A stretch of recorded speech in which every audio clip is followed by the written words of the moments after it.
Now, this particular webinar is going to be about fertility hypnosis and really focus on the art and science of hypnosis. There's certainly a spiritual component to all of this, and some of the other group sessions that I do will touch more on that. It will come up somewhat here, but ultimately, just to give you that little bit of background. Okay. So let's talk a little bit about hypnosis. And here's something that's really important for you to know, because hypnosis can seem to be guided meditation or guided imagery or creative visualization and those kinds of things that we tend to think of when we are thinking about, hypnosis, okay, and meditation and what exactly it is.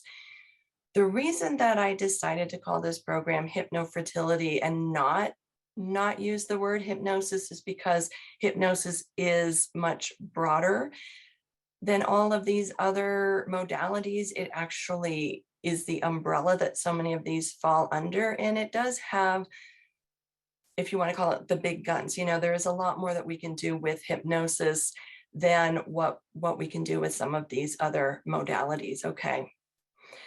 You do not have to be able to see things that I'm describing to you in hypnosis, okay? And with guided visualization or guided meditation, that is something that does have to occur. And people tend to feel if they can't see what's going on, that it's not working for them, which isn't accurate, but it certainly is if you feel that way. So if you feel like you can't see what's going on in your mind, then, it's not going to feel that it's going to be so effective for you. So I address that in hypnosis above and beyond what would be considered visualization. It is perfectly fine if you do not visualize, and we will talk a little bit more about how people process information and then how that can make the hypnosis and anything like this that you're doing more effective for you. Okay. All right. So hypnosis, as I said, it is more of the umbrella. Everything sort of has come out of hypnosis. So let's talk a little bit about guided meditation. With guided meditation, we are hoping whoever is doing the guided meditation, or when we're recording something like that, the hope is that the person is able to follow along. But it is not the imagery, or it is not being on the beach, and it is not following word for word that is important. What is important is impacting the subconscious mind. So with hypnosis, we have techniques that we use to bypass what we call the critical faculty of the conscious mind and enter then into the subconscious mind. And this is what makes this technique so effective. Everyone can be hypnotized. It's really a matter of whether or not you want to. Now, I know you wouldn't be here if you didn't want to be hypnotized or work with hypnosis. So all that it really, truly requires is an ability to follow simple instructions, okay? More or less, close your eyes and breathe. That is really the most from your standpoint of it, or from your side of it, and then let me do the rest. So hypnosis, as I say, it is above and beyond. It is more than some of these other basic techniques, but everybody can be hypnotized. It is a matter of wanting to be. Following certain, specific but simple instructions and moving on from there. Hypnosis enables us to access the subconscious mind, and the subconscious mind is the part of the mind where emotional things are happening, where it's the larger part of where we retain memory, okay? The conscious mind and the subconscious mind, ideally, they are on the same page with one another, but often they aren't, and this is what can cause subconscious blocks. You may consciously be thinking, I want to get pregnant, I want to have a baby, I am ready to get pregnant, and then you may be going about those things that will help you to do so. The subconscious mind, on the other hand, may not be. It may not be on that same page. There may be things that have happened in your past that are have caused a fear, have caused a block, and those things are certainly not always known by the conscious mind. Oftentimes when people read my books or they hear me speak, they they think about, well, this happened to me, so maybe that's a subconscious block. A lot of times we don't know what that subconscious block is. And the great thing about hypnosis is that we don't have to know. Okay. Using these techniques that I will be working with you, we are able to clear the subconscious mind in many ways. Sometimes there are things that require more work, and that is where we would need to do one-on-one hypnosis sessions. But for the most part, we are able to clear emotional, subconscious blocks. And if we know what they are, that's fine. If we don't, that's okay too. And by that, I also mean if we know ahead of time what they are and whether or not we end up finding out, okay? Down the line, when you're pregnant, it really doesn't matter if there was a subconscious block, what that was. What does matter is that you are now pregnant, moving forward, and realizing that dream that you have had of having a family, of bringing a baby or babies into this world. I will talk about babies alternately. It doesn't matter. Okay. The language of the subconscious mind is imagery. It is emotion. It is metaphor. Okay. It is not literal. The subconscious mind is not literal. The conscious mind is literal. So it is linear. It is thinking in terms of, this is where I am now. This is where I need to be tomorrow. This is the time I go to bed. This is the time of, the meeting at work. This is my birthday. That's the conscious mind that measures things. And we need that so that we can live, in this linear world, so that we can be where we need to be. And basically it needs to measure things. It needs to, you can't go to your fertility appointments, for example, if you don't know when they are. Whereas with the subconscious mind, everything is happening in the moment and in the now. Okay. The subconscious mind is not logical. And so the words that we use to communicate with it are really used to create, a picture, so to speak. And when I say picture, I don't necessarily mean literally a picture. So again, it's fine if you don't visualize. Some of the language that we have to work with isn't always enough to describe some of what goes on in the subconscious or in the hypnotic state. What I like about being a hypnotist is I get to make up words.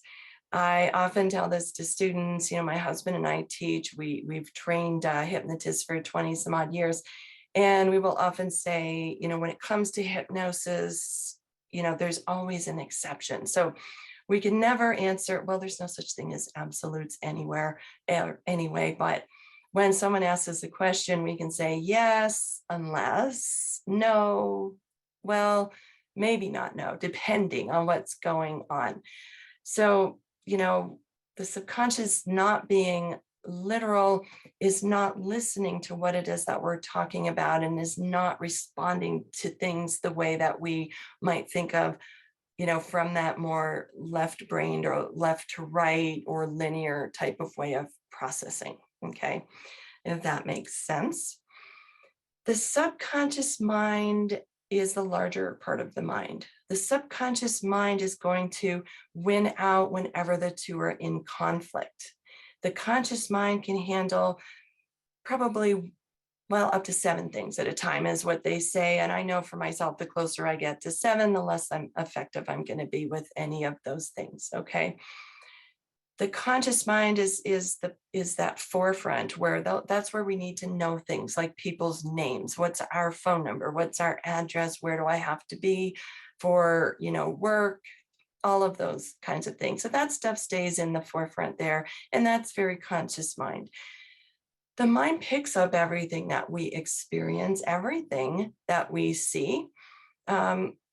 And not things that we don't see. So some of the stuff that we see on TV where we can find out things that we never ever saw or witnessed or experienced, that's TV or movies. Thank you so very much. But there is so much information that is stored there. And if it was all up at the forefront, we wouldn't be able to find anything. We wouldn't know what our name was. We wouldn't know who that person is that I just met in the coffee shop that I've seen every day for the last 5 years. Okay. There would just be such a mess of things to sort through that we wouldn't know, where anything was or what anything was. So the way that works, so things drop into the subconscious mind. I like to imagine it as a room full of, filing cabinets, or even, well, of course, I'm all about books. So bookshelves, lots of, books or volumes that are containing information for us. In the world of technology, people will tend to want to think of it as, computer files, maybe a file stored on the computer, perhaps a jump drive, or anything at all that you want to think of that. You get the idea. You get the analogy that I'm using here. Okay. We tend to think that we know everything that we've ever experienced, that we remember it, but we don't. And there's a lot of information about memory these days that shows that it is layered and it doesn't happen for us exactly the way we think that it does. The way that we see things on TV or movies, when there's a memory occurring, we have some younger version of the actor or a child version of the actor or whatever might be going on that is actually playing out the memory from start to finish. Okay. And that's how we tend to think memory works. That's how we tend to think things that are going on in the subconscious mind work. And it's not quite as simple, I guess you could say, as that. And that's okay. It doesn't need to be.